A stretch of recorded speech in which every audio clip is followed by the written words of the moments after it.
বাঁশদ্রোণীতে তৃণমূল কাউন্সিলরের কার্যালয় ভাঙচুরের অভিযোগ। কলকাতা পুরসভার 113 নম্বর ওয়ার্ডের ঘটনা। অভিযোগ, বাইকে করে বেশ কয়েকজন কাউন্সিলরের কার্যালয়ে আসে, ভিতরে ঢুকে চড়াও হয়, কার্যালয়ের ভিতরে ভাঙচুর করা হয়। কাউন্সিলর অনিতা কর মজুমদার তখন অফিসেই ছিলেন। কাউন্সিলরের সোনার বালাও চুরি করে নিয়ে যাওয়ার অভিযোগ। পরে পুলিশ এসে পরিস্থিতি নিয়ন্ত্রণে আনে। তৃণমূলের দাবি, পার্টি অফিস দখল করতে হামলা করেছে বিজেপি। অভিযোগ অস্বীকার শাসক পক্ষের। প্রতিবাদে রাতে এলাকায় মিছিল করে তৃণমূল।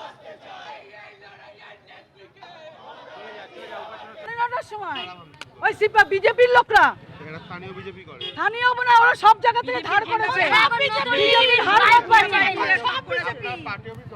হ্যাঁ, বলে আমরা দখল করবো, এইটা আমাদের খুব পছন্দ। আবার অর্ণব চক্রবর্তী সে বলছে সে আমার চেয়ারে গিয়ে বসে পড়েছে, বলছে আমি আমার এই অফিসটা খুব পছন্দ। আচ্ছা, তোর লজ্জা লাগে না? তোর তুই আমার চেয়ারে বসছিস? বলে আমি ঠিক আছে বস, আমি এখান থেকে নড়বো না, তুই বসে। এর মধ্যে পুলিশ এসছে। বুয়াদির ছেলে আমাকে ধরলো, ধরে বাস দিয়ে মারলো। আমার সাথে ওই কাকু ছিলেন। তারপরে মা মাসি তুলে গালাগাল করছে। আমি বলছি আমি একটা ক্যান্সার পেশেন্ট, আমি কিন্তু কেমো নেওয়া ছিল, আমার ছেড়ে দাও। 30-35 জন আমাকে কন্টিনিউয়াস ঘুষি, এইসব জায়গাগুলো আমার হয়ে গেছে, ঘুষি চারিদিক দিয়ে শুধু ঘুষি মারছে আমাকে। এলো পাতারি আমি আজকে যে প্রাণে বেঁচে গেছি আর কি বলবো। দেখুন, বরাবরই বিজেপি এরকম বর্বর দৃশ্যই আমাদেরকে দেখিয়ে এসছে। আমরা গতকাল শুনতে পারলাম যে কথাটা উনি বলেছেন, এমন একটা মঞ্চে দাঁড়িয়ে উনি এই কথা বলছেন যে মমতা বন্দ্যোপাধ্যায়কে উনি ঘর থেকে বেরোতে দেবেন না। এবং তারপরেই যখন অনিতা কর মজুমদারের উপর এরকম আক্রমণ হয়, যখন আবারও আমরা দেখতে পাই যে কিভাবে পার্টি অফিস দখল করার চেষ্টা করে বিজেপির গুন্ডারা, তখন যেন বারবার একটা জিনিস মনে পড়ে যে তারা সংবিধান কি অধিকার আমাদের সকলকে দিয়েছে, সেই মান্যতা তারা দেয় না। তখন বারবার মনে পড়ে যায় যে যারা নারী সুরক্ষার কথা বলে তারা শুধুমাত্র একটা হাস্যকর দৃশ্যে পরিণত করে দিয়েছে নারী সুরক্ষার গোটা কথাটাকে। রাত 12টার সময় এইভাবে অনিতাদির উপর যেইভাবে আক্রমণ করা হয়েছে, সেই কুরুচিকর ভাবনাকে নিন্দা জানিয়ে আমরা কিন্তু রাজপথে নেমেছি এবং আমরা ডেপুটেশন দিতে যাচ্ছি। এত দামি বানা পড়েন কেন? হাত দিতে যে ছিনিয়ে নেয়, কার টাকা এত দামি পড়ে একটা কাউন্সিলর? আমি তো প্রশ্ন করবো যে এত দামি বালা পড়ো কেন, যেন প্রাণ টানাটানি হবে। আমরা তো একটা আংটি পরতে ভয় পেতাম, আঙুলটাই না কেটে দেয়। যাই হোক, স্বপ্ন দেখছেন ওনারা যে এখন উনি ইলেকশন আসছে, ক্যান্ডিডেট হবে, নাম ফাটাবার জন্য এসে উল্টোপাল্টা বলছেন। কেউ ওদের নিয়ে ভাবে না। আর কেউ যদি করে থাকে দুষ্কৃতকারী, কমপ্লেন করুন থানায়, পুলিশ স্টেপ নেবে। বারাসাত বিশ্ববিদ্যালয় এবিভিপি ও তৃণমূলের মধ্যে সংঘর্ষ। রাখি বন্ধন উৎসবকে কেন্দ্র করে গন্ডগোলের সূত্রপাত। তৃণমূলের ছাত্র পরিষদের নেতা আলতাফের বিরুদ্ধে এবিভিপির সদস্যদের উপর হামলার অভিযোগ। দুই পক্ষের মধ্যে বচসা করায় হাতাহাতি ও মারামারি। ঘটনায় দুই এবিভিপি সদস্য গুরুতর জখম বলে দাবি সংগঠনের। আহত দুজনকে চিকিৎসার জন্য ভর্তি করা হয়েছে বারাসাত হাসপাতালে। আগামী বৃহস্পতিবার রাখি বন্ধন উৎসব উপলক্ষে রাখি বন্ধন উৎসবের আয়োজন করেছিল। সেই উপলক্ষেই আজকে ইউনিভার্সিটিতে বিভিন্ন পারমিশন হোক, বিভিন্ন কাজের জন্য তারা গিয়েছিল। তাদেরকে বেধড়কভাবে বিশাল মারধর করা হয়। কতজন আছে ইউনিভার্সিটিতে? 5:30 নাগাদ আমাদের একটা ছেলে তাকে এরকম ধরে চড়থাবড়া মারে। একটা নাম আলতাফ বলে একটা ছেলে। কথা বলতে এসেছি যে আমরা একটা খবর পেয়েছি যে ভিতরেই আছে, হোস্টেলের ভিতরেই আছে। দ্যাট টাইম ওরা আমাদের কার্যকর্তাদের ধরে ভিতরে, তারা এখন হসপিটালে ভর্তি আছে, কার্যকর্তাদের ধরে মাটিতে ফেলে মারে, তাদের কিন্তু গলায় ঘাড়ে তাদেরকে ব্লেড চালায়। আরো একবার যে খবরে নজর, বারাসাত বিশ্ববিদ্যালয় এবিভিপি ও তৃণমূলের মধ্যে সংঘর্ষ। দীপঙ্কর আমাদের প্রতিনিধি আমাদের সঙ্গে রয়েছে। দীপঙ্কর, সামান্য একটা রাখি বন্ধন উৎসব, সেটাকে কেন্দ্র করে এবিভিপি এবং তৃণমূল, তাদের মধ্যে সংঘর্ষ কেন, কিভাবে?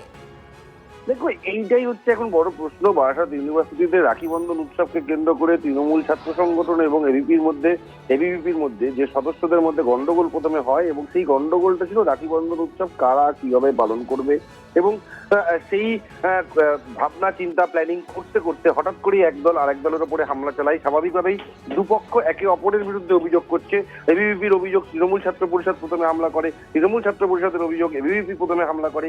কিন্তু যেই প্রথমে হামলা করুক, এই রাখি পূর্ণিমা উৎসবকে কেন্দ্র করে বিশ্ববিদ্যালয় চত্বর অশান্ত হয়ে ওঠা, এটা কিন্তু খুব সহজ বা স্বাভাবিক ব্যাপার নয়। এটা স্কুল বিদ্যালয়ের শিক্ষক থেকে শুরু করে অন্যান্য সকলেই খুব বিষয়টাকে গুরুত্ব দিয়ে দেখছেন। কিন্তু প্রশ্ন হচ্ছে এই ধরনের আচরণগুলোকে বন্ধ করা প্রয়োজন ছিল, কিন্তু পরবর্তীতে পুলিশ যায়, গোটা ঘটনার তদন্ত হয়েছে, বেশ কয়েকজন আহত হয়েছে, তাদেরকে বারাসাত হাসপাতালে নিয়ে আসা হয়েছে, চিকিৎসা চলছে, এবং যাতে এই ধরনের ঘটনা পরবর্তীতে না হয় সেই জন্য বিশ্ববিদ্যালয় কর্তৃপক্ষ সজাগ রয়েছে। বেশ, ধন্যবাদ।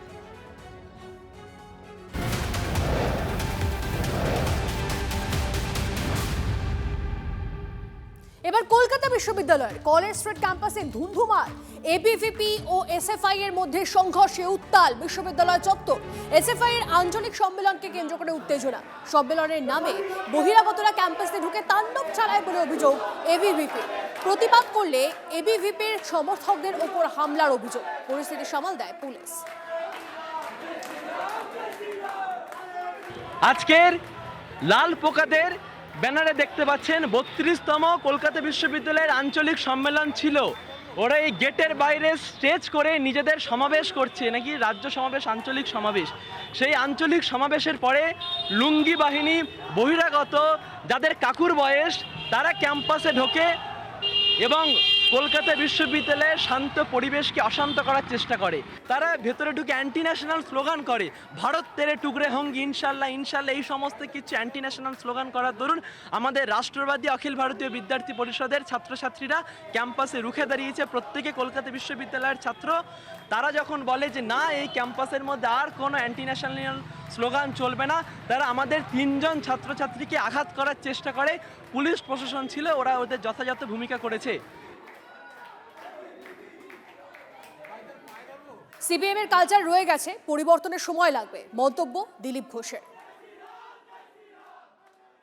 আপনি ভাবুন না, সিপিএমের আমলে প্রত্যেক কলেজে বম পড়তো, মারপিট হতো, প্রিন্সিপালকে তালা মেরে দেওয়া হতো, চেয়ার ছুঁড়ে মারা হতো। সে দিনগুলো চলে গেছে, কিন্তু সেই কালচারটা কমিউনিস্টদের রয়ে গেছে যাদবপুরেতে। হবে, তারা চলে গেছে, হিংসার লড়াই চলে গেছে, কিন্তু যেখানে আছে সেখানে হিংসা চলছে। তার পরিবর্তন একটু সময় লাগবে, শুরু হয়েছে, শেষ হবেই।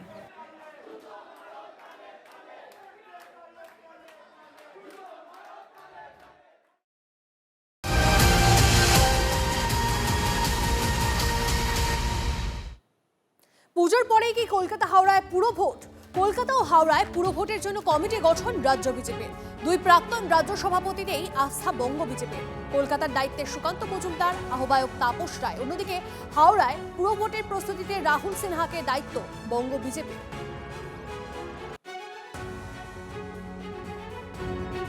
বিজেপি কর্পোরেশন নিয়ে চিন্তা ভাবনা শুরু করে দিয়েছে, প্রস্তুতি শুরু করে দিয়েছে।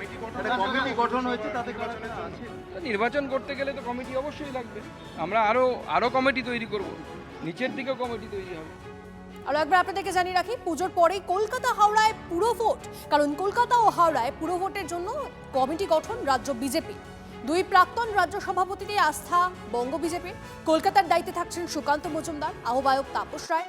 অন্যদিকে হাওড়ায় পুরো ভোটের প্রস্তুতিতে রাহুল সিনহাকে দায়িত্ব বঙ্গ বিজেপির। নভেম্বরেই কলকাতায় পুরো ভোট ধরেই কি প্রস্তুতি? কলকাতা ও হাওড়ায় পুরো ভোটের জন্য ইতিমধ্যেই কমিটি গড়ে দেওয়া হয়েছে। 2 প্রাক্তন রাজ্য সভাপতিতেই আস্থা বঙ্গ বিজেপির। কলকাতার দায়িত্বে সুকান্ত মজুমদার, আহ্বায়ক তাপস রায়। অন্যদিকে হাওড়ায় পুরো ভোটের প্রস্তুতিতে রাহুল সিনহাকে দায়িত্ব বঙ্গ বিজেপির। এখন প্রশ্ন, পুজোর শেষেই তাহলে কি পুরো ভোট? কারণ ইতিমধ্যেই কমিটি গড়ে দেওয়া হয়েছে। কলকাতা ও হাওড়ায় পুরো ভোটের জন্য কমিটি গঠন রাজ্য বিজেপির। 2 প্রাক্তন রাজ্য সভাপতিতেই আস্থা বঙ্গ বিজেপির। কলকাতার দায়িত্বে সুকান্ত মজুমদার, আহ্বায়ক তাপস রায়।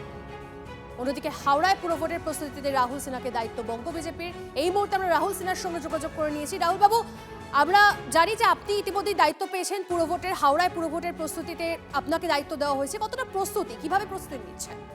দেখুন, বিষয় হচ্ছে যে যেভাবে হাওড়া এবং কলকাতা কর্পোরেশনে লাগাম ছাড়া চুরি হয়েছে, জন সুবিধাকে উপেক্ষা করা হয়েছে, এই বিষয়গুলোকে আমরা সামনে রেখে একদম বুথ স্তর পর্যন্ত অর্গানাইজেশনকে ঢেলে সাজানোর পরিকল্পনা নিয়ে আমরা এগোচ্ছি এবং আশা করছি আগামী নভেম্বর মাসের শেষের দিকে নির্বাচন হবে। আর সেই নির্বাচনকে মাথায় রেখেই আমরা পুরোপুরি সংগঠনাত্মক এবং প্রচারাত্মক এই দুটো বিষয় আমরা করছি। অতএব স্বাভাবিকভাবেই আমরা আশা করি যে এবারের কর্পোরেশন নির্বাচন, যেটা হাওড়া এবং কলকাতা কর্পোরেশন নির্বাচনে বিজেপি অসাধারণ ফলাফল করবে বলে আমরা মনে করছি। রাহুল বাবু, বেশ কিছুদিন ধরে আমরা জানি যে কিছু বছর ধরে হাওড়ায় যেহেতু পুরো ভোট হয়নি, সেজন্য অনেকটা পিছিয়ে পড়েছে হাওড়া। একাধিক অভিযোগ বারবার আমরা শুনেছি, সেক্ষেত্রে কিছুটা হলেও কি চ্যালেঞ্জিং হবে সেখানে কাজ করাটা? না না, কাজ করাটা চ্যালেঞ্জিং কিছু নয়। ব্যাপার হচ্ছে যে মানুষ এটা বুঝতে পেরেছে যে এদের হাত থেকে পরিত্রাণ পেতে গেলে হাওড়ায় পরিবর্তন দরকার। রাজ্যে পরিবর্তন হয়েছে, হাওড়াতেও পরিবর্তন হবে। আর একটা জিনিস আপনি জেনে রাখুন, এখানে পশ্চিমবাংলায় ডবল ইঞ্জিন সরকার চলছে। ডবল ইঞ্জিনের সাথে আরেকটা ইঞ্জিন যুক্ত হবে হাওড়া কর্পোরেশন, অতএব স্বাভাবিকভাবে সেটা অনেক বেশি লাভদায়ক হবে, ফলদায়ক হবে।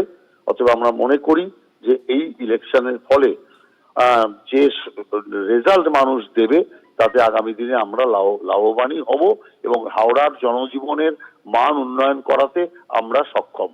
বেশ, অনেক ধন্যবাদ আমাদের সঙ্গে কথা বলার জন্য। কথা বলছিলাম বিজেপির সাংসদ রাহুল সিনহার সঙ্গে। কারণ আপনারা জানেন, আরও একবার বলে রাখি আপনাদেরকে, হাওড়ায় পুরো ভোটের প্রস্তুতিতে রাহুল সিনহাকে দায়িত্ব বঙ্গ বিজেপির। অন্যদিকে কলকাতা ও হাওড়ায় পুরো ভোটের জন্য কমিটি গঠন হয়ে গেছে।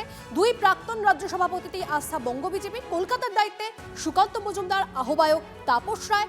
আর অন্যদিকে হাওড়ায় পুরো ভোটের প্রস্তুতিতে রাহুল সিনহাকে দায়িত্ব বঙ্গ বিজেপির। যে রাহুল সিনহার সঙ্গে আমরা এই মুহূর্তে কথা বলছিলাম এবং তিনি বললেন যে হাওড়ার মানুষ তারাও এই ফলাফল পাবেন, এই ভোটের ফলাফল তারাও পাবেন, উন্নয়ন হবে, ঢেলে সাজানো হবে হাওড়াকে, এমনটাই বললেন তিনি। সবাইকে তো কিনে নিয়েছে, ববি বাকিং তো পকেটে পুরে নিয়েছে। আর ববি বাকিং একটা চামচা তৈরি হয়েছে, জাত খুইয়ে বসে আছে, গার্ডেন দিকে ঢুকতে পারছে না ববি বাকিং। অসংখ্য সিট জিত, হ্যাঁ নিশ্চয়ই। ভোট ওই যে 2090 সালে সিপিএম যেভাবে করেছিল, 2011 থেকে 21 অবধি, 21 না 26 অবধি যতগুলো নির্বাচনে, যা 26টা খালি পারল না বলে হয়ে গেল ইন দ্য ভোগ অফ মা, তো বাকি যত জায়গায় যেমনভাবে নির্বাচন করেছিল সেভাবে হবে। নির্বাচন হবে গণতান্ত্রিকভাবে, অবাধ, শান্তিপূর্ণ এবং রাজ্য পুলিশ করবে, কোনো বিরোধী অভিযোগ করতে পারবে নিশ্চিন্তে থাকবে। এই খবরটা আমরা এক্ষুনি শুনলাম। দেখুন, আপনারা জানেন, আমি যদি এটা বলি যে আমরা পুরোপুরি প্রস্তুত, সেটা সত্যের অপলাপ করা হবে। আমি রিয়েলিস্টিক কথা বলতে ভালোবাসি, আমাদের দল থেকে আমরা মিসলিড করি না। আমাদের গত 1 মাসে 3 বার কলকাতা বিভিন্ন কাউন্সিলরদের, মানে যারা কাউন্সিলর ছিলেন তাদের সাথে আমাদের মিটিং হয়েছে। গতকালও একটা মিটিং হয়েছে। আমরা প্রস্তুতি শুরু করেছি। আমরা আশা করি 1 মাসের মধ্যে আমাদের প্রস্তুতি খুব ভালো জায়গায় চলে যাবে। নিঃসন্দেহে হাওড়ার মতো 13 বছর ধরে ইলেকশন হয়নি, দুর্গাপুর যান 8 বছর ধরে ইলেকশন হয়নি। ইলেকশন ইমিডিয়েট হওয়া উচিত, তা নাহলে পরিষেবা হবে না, উন্নয়ন হবে না।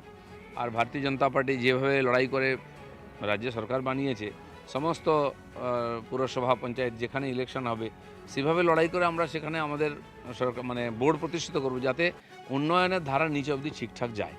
তো তার জন্য বরিষ্ঠ নেতাদেরকে দায়িত্ব দিয়েছে পার্টি।